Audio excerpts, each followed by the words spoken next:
Гэтая стенка гэта бязлікая архітэктура.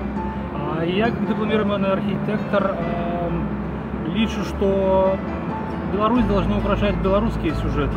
Прежде всего, это Скорына, поскольку одноименный университет, то идея пришла сама собой. В первый день учебы студенты могли фотографоваться около этой стенки, и люди могли сустракаться и не помыляться с местом сустрачи.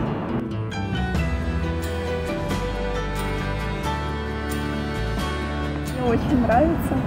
Краски хорошие, украшает место. Думаю, всем будет нравиться студентам і сотрудникам. Раніше я жила в Гомелі, навчалася в цьому університеті, а зараз вже 20 років живу в Україні.